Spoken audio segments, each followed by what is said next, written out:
ഇനി നന്ദികേശ്വരൻ്റെ അഭിനയ ദർപ്പണത്തിലെ അസംയുക്ത ഹസ്തങ്ങൾ ഒന്ന് ഡീറ്റെയിൽ ആയിട്ട് നമുക്ക് നോക്കാം.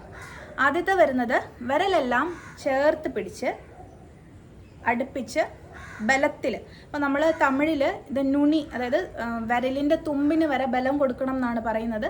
നല്ല ബലത്തിൽ പിടിക്കുന്നതിനെ പതാക ഹസ്തം അല്ലെങ്കിൽ പതാക എന്ന് പറയും. പതാക എന്ന് പറഞ്ഞാൽ നിങ്ങൾക്കറിയാം പതാകയുടെ വേർഡ് മീനിങ് എന്താണ്? കൊടി. പക്ഷെ നമ്മളിത് ഇപ്പോൾ ഞാൻ നേരത്തെ വീഡിയോകളിലൊക്കെ സൂചിപ്പിച്ചിട്ടുണ്ട്, നമുക്കിതിന് വിനിയോഗങ്ങളുണ്ട്. അതായത് ഈ പതാക ഹസ്ത കൊണ്ട് എന്തെല്ലാം ഉപയോഗങ്ങളാണ്, എങ്ങനെയൊക്കെ നമുക്ക് ഡാൻസിൽ ഇതിനെ ഉപയോഗിക്കാം എന്നുള്ളതിനെക്കുറിച്ചൊരു വിനിയോഗം ഉണ്ട് നമുക്ക്. പതാക ഹസ്ത വിനിയോഗമാണെങ്കിലും പിന്നീടുള്ള എല്ലാ മുദ്രകളുടെയും വിനിയോഗങ്ങളുണ്ടെങ്കിലും ആ വിനിയോഗങ്ങൾക്കപ്പുറവും ഇപ്പം നമുക്ക് ഡാൻസിന് ബാരിയേഴ്സ് ഇല്ല, ഐഡിയയ്ക്ക് ബാരിയേഴ്സ് ഇല്ല എന്ന് പറയുന്നത് പോലെ നമുക്ക് ഈ പതാക ഹസ്തം അതിലെഴുതിയിരിക്കുന്നതിനപ്പുറത്തേക്കും ഉപയോഗിക്കാവുന്നതേ ഉള്ളൂ. ഇപ്പം ഫോർ എക്സാമ്പിൾ പറയുവാണെങ്കിൽ ഇങ്ങ് വാ, ഇങ്ങോട്ട് വാ, അടുത്ത് വരൂ എന്ന് പറയുന്നത് പതാക ഹസ്തമാണ്.